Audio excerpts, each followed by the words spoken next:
जिंदगी दी खुदा ने पर इसमें जान तुमसे है, जानते हैं लोग मुझके मेरा नाम तुमसे है, जान करना तुम्हें होना जुदा, क्योंकि अगर इस शिक्षण की व्यवस्था में अगर मेरे अंदर कुछ पहचान है तो पहचान तुमसे है। दोस्तों, हमारी बात चल रही थी टेंस को लेकर के, और टेंस में हम आज चर्चा करेंगे प्रेजेंट कॉन्टिन्यूअस को लेकर के। प्रेजेंट कॉन्टिन्यूअस पे एक बहुत फेमस गाना है कि गा रहा हूं इस महफिल में आपकी अमानत है, आज हूं मैं जो कुछ हुई आपकी इनायत है। यानी जब बात करते हैं प्रेजेंट कॉन्टिन्यूअस टेंस की, आप ध्यान देंगे मैंने अभी नाम लिया प्रेजेंट कॉन्टिन्यूअस टेंस की, प्रेजेंट कॉन्टिन्यूअस टेंस की। इस कॉन्टिन्यूअस को, जो ये कॉन्टिन्यूअस है, इस कॉन्टिन्यूअस को हम इम्परफेक्ट भी कहते हैं।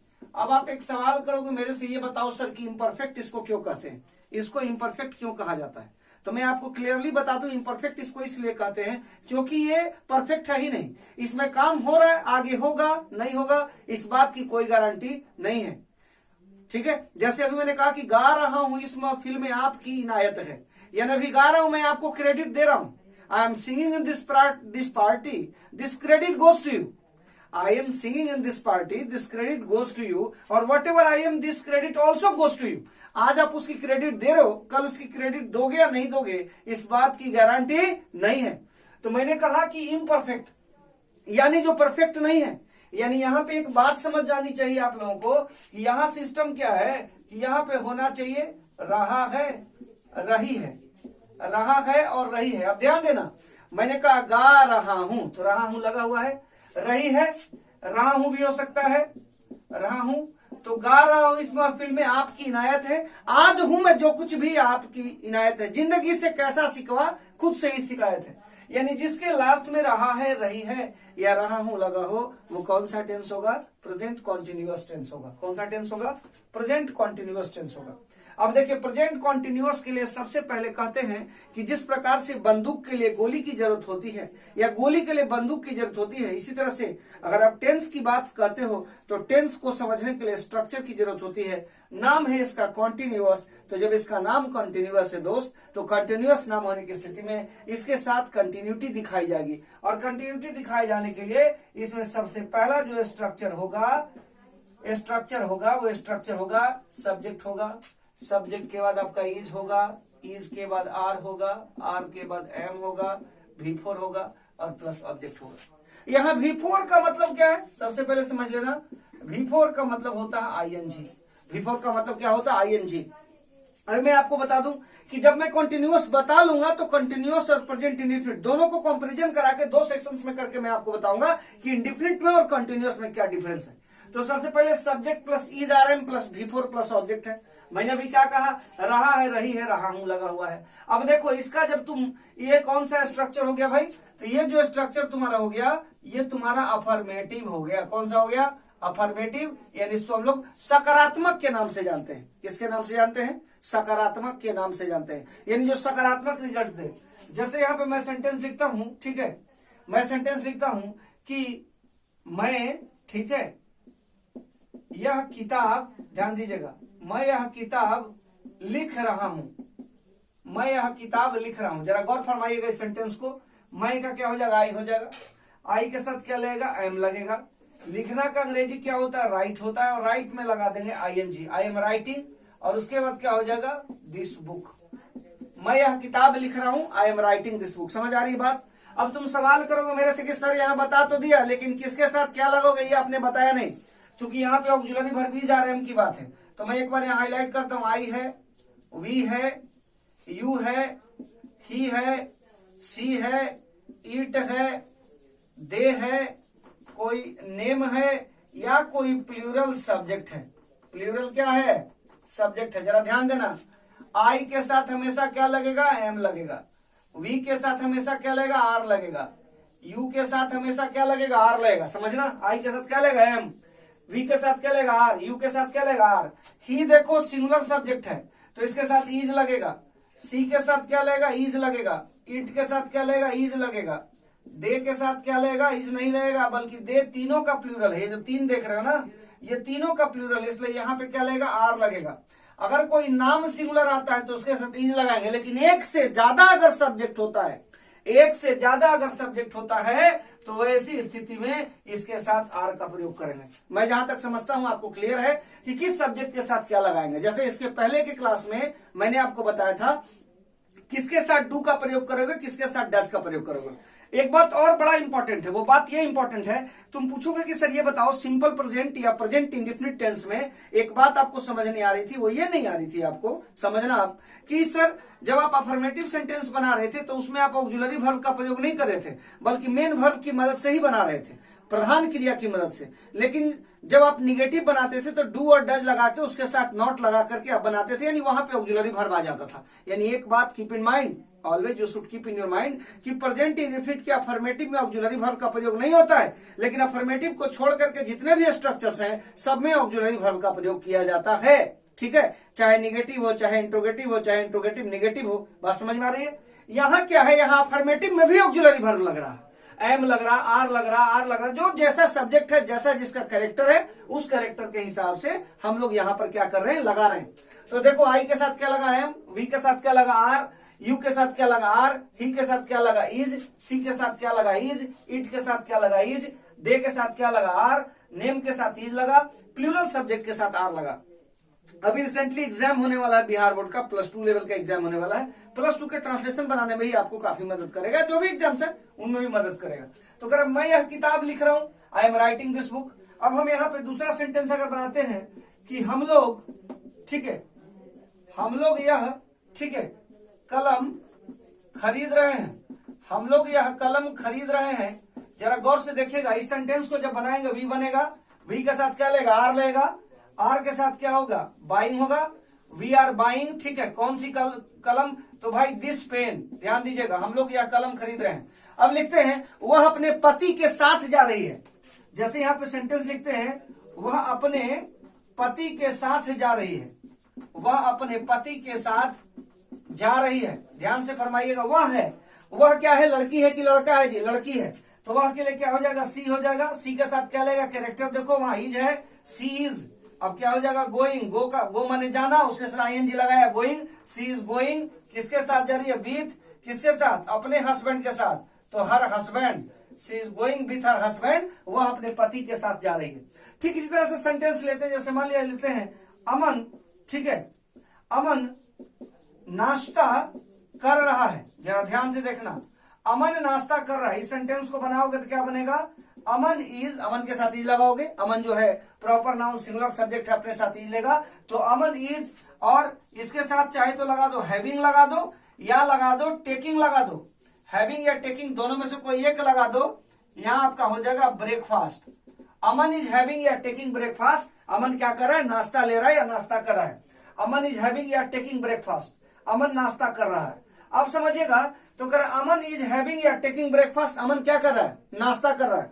अब समझिएगा, अमन इज हैविंग या टेकिंग ब्रेकफास्ट, वह अपने पति के साथ जा रही है, she is going with her husband. कर हम लोग यह कलम खरीद रहे हैं, we are buying this pen, मैं यह कलम किताब लिख रहा हूं, I am writing this book. मैंने आपको कहा आई के साथ क्या लेगा एम, वी के साथ क्या लेगा आर, यू के साथ क्या लेगा आर, ही के साथ क्या लेगा इज, सी के साथ क्या लेगा इज, इट के साथ क्या लेगा इज, दे के साथ क्या लेगा आर, और नेम के साथ भी आपका क्या लेगा इज लेगा।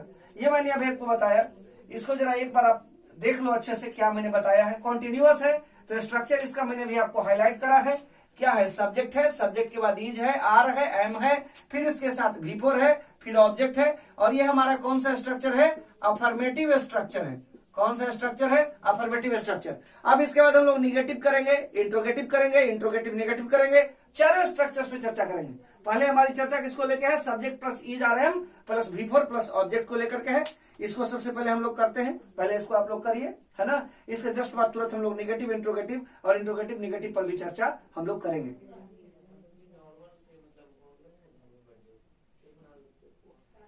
अभी हम लोगों ने जो है चर्चा करा अफर्मेटिव पर। अब अफर्मेटिव के बाद अगला जो सेक्शन है वो देखेंगे कौन सा, निगेटिव देखेंगे। किसका, हमारी बातचीत किसको लेकर चल रही थी, प्रेजेंट कंटिन्यूअस को लेकर के चल रही थी, प्रेजेंट कंटिन्यूअस टेंस को लेकर के चल रही थी।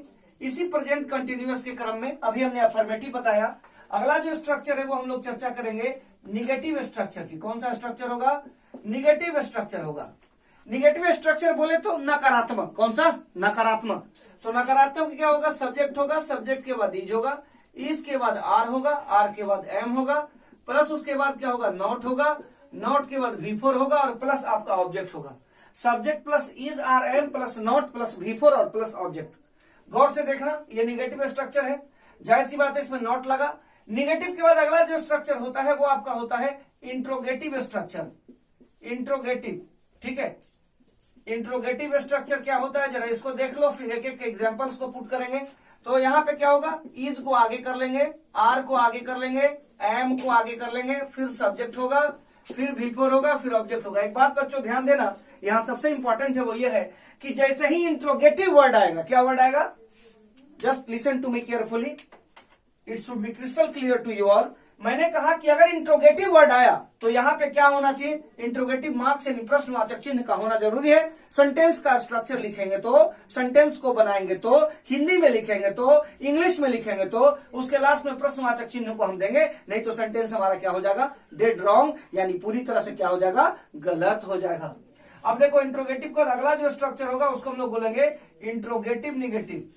इंट्रोगेटिव निगेटिव होगा। इंट्रोगेटिव निगेटिव क्या होगा? जिसमें प्रश्नवाचक भी हो और साथ में निगेटिव भी हो। वो कैसे होगा बच्चों? वो जरा देखो, इज होगा, इज के बाद आर होगा, आर के बाद एम होगा, प्लस सब्जेक्ट होगा, प्लस आपका नॉट होगा, नॉट के बाद आपका V4 होगा और प्लस आपका ऑब्जेक्ट होगा। यानी मूल रूप से हमारे पास 4 स्ट्रक्चर्स होते हैं। पहला अफर्मेटिव, जिसको एग्जाम्पल के माध्यम से मैंने क्लियर किया। दूसरा आपके पास क्या है? निगेटिव है। तीसरा इंट्रोगेटिव है और चौथा इंट्रोगेटिव निगेटिव है। अब सबसे पहले हमारी चर्चा होती है इंट्रोगेटिव सॉरी निगेटिव स्ट्रक्चर को लेकर के। जैसे मैं कहता हूं कि ठीक है, मैंने लिखा, ठीक है, मोनिका, जैसे मैंने लिखा मोनिका, ठीक है, लिखते हैं हिंदी नहीं पढ़ा रही है। मोनिका हिंदी नहीं पढ़ा रही है। मोनिका हिंदी नहीं पढ़ा रही है। इस सेंटेंस को जब बनाना होगा तो क्या बनाएंगे? मोनिका को हम लोग मोनिका लिखेंगे। मोनिका जो है वो सिंगुलर सब्जेक्ट है, जाहिर सी बात है इसके साथ क्या लगेगा? इज लगेगा। इज के बाद क्या लगेगा? नॉट लगेगा। निगेटिव है तो मोनिका इज नॉट, ठीक है। पढ़ाना की अंग्रेजी क्या होती है? टीच होती है, तो TEACHING टीचिंग हो जाएगा। कौन सा सब्जेक्ट पढ़ाने की बात है? हिंदी पढ़ाने की बात है, यानी Monica is not teaching Hindi. Monica Hindi नहीं पढ़ा रही है। ठीक इसी तरह से अगर हम लेते हैं सेंटेंस, जैसे मान लिया जाए, लेते हैं कि हम लोग, ठीक है, हम लोग यह काम नहीं कर रहे हैं। गौर से देखिएगा, हम लोग यह काम नहीं कर रहे हैं। हम लोग यह काम नहीं कर रहे हैं तो वी हो जाएगा। वी के साथ क्या लगेगा? आर लगेगा, क्योंकि अभी मैंने बताया है वी के साथ क्या लगेगा? आर, तो वी आर।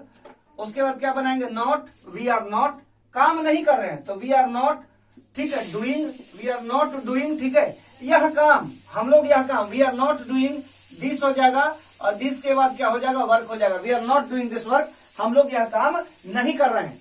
अब देखिए अगला स्ट्रक्चर हमारे पास इंट्रोगेटिव है। यहां कहेंगे क्या आप लोग मन लगाकर पढ़ रहे हैं? क्या आप लोग मन लगाकर पढ़ रहे हैं? तो क्या आप लोग मन लगाकर पढ़े? सेंटेंस देखिएगा, ये इंट्रोगेटिव सेंटेंस है। तो क्या आप लोग, तो क्या होगा? आर, आप लोग का क्या हो जाएगा? यू, और पढ़ना की अंग्रेजी क्या होती है? रीड। रीड में ING लगाएंगे। आर यू रीडिंग विथ क्या हो जाएगा? Interest, TREST, are you reading with interest, क्या आप लोग मन लगाकर पढ़ रहे हैं? अगर यहां से इंट्रोगेटिव साइन हटा दूं तो सेंटेंस पूरी तरह से क्या हो जाएगा? गलत हो जाएगा। तो are you reading with interest, क्या आप लोग मन लगाकर पढ़ रहे हैं? तो ये हो गया। अगला सेंटेंस हम लोग कहते हैं, जैसे कहते हैं क्या, यहां पे अगला सेंटेंस लेते हैं, क्या भारत, ठीक है, ठीक है, पाकिस्तान को, क्या भारत पाकिस्तान को नहीं धमका रहा है? धमका रहा है। क्या भारत पाकिस्तान को नहीं धमका रहा है? तो इज, उसके बाद क्या हो गया? इंडिया नॉट, धमकाना की अंग्रेजी थ्रेटन होता है, THREATENING, is India not threatening, ठीक है, Pakistan, is India, Pakistan, is India not threatening Pakistan. कहते हैं ना कि दूध मांगोगे तो खीर देंगे, कश्मीर मांगोगे तो चीर देंगे। हम भारतीय हैं, हमारे देश पे कोई आंख उठाएगा उसके पहले उसकी आंख को हम लोग क्या करते हैं? निकाल लेते हैं। भारत हमेशा से भारत रहा है, भारत विश्व गुरु रहा है। उसी पर मैंने ये सेंटेंस डाला कि क्या भारत पाकिस्तान को नहीं धमका रहा? निश्चित रूप से धमकाएंगे। गलत करोगे धमकाए जाओगे। सर्जिकल स्ट्राइक के माध्यम से हमने तुम्हें बताया है कि हमारे पास कितना पानी है, क्योंकि तुम जानते हो कि पर्वतों को काट कर राह बनाने का दम रखते हम, घिर के तूफानों से उन्हें मजा चखाने का दम रखते हम।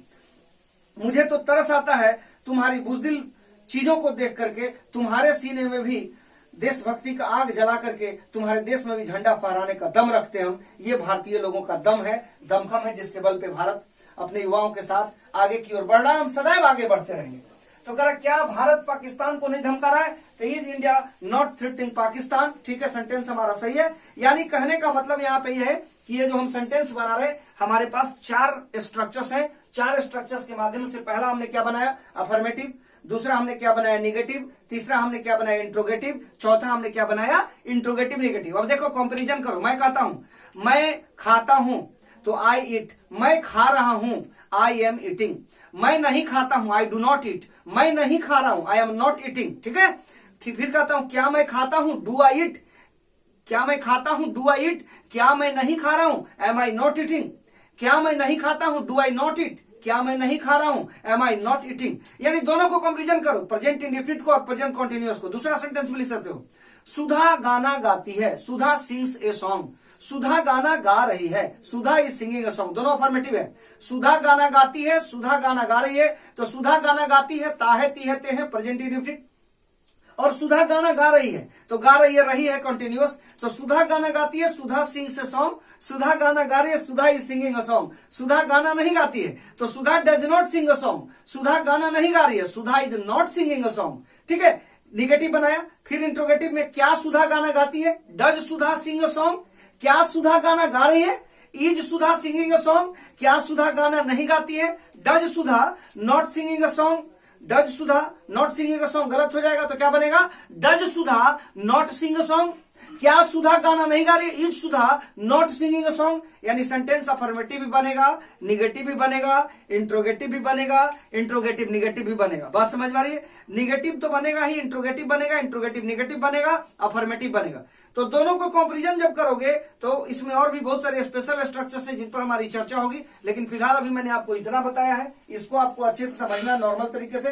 फिर मैं एक एपिसोड और लूंगा जिसमें दोनों को कंटिन्यू कराऊंगा और दोनों के स्पेशल स्ट्रक्चर्स की चर्चा करूंगा, जिससे कि आपका जो भी डाउट्स है वो सारा डाउट्स आपका क्या हो जाएगा? क्लियर हो जाएगा। आज के लिए इतना ही। Thank you very much. Have a nice day. Good day to you all.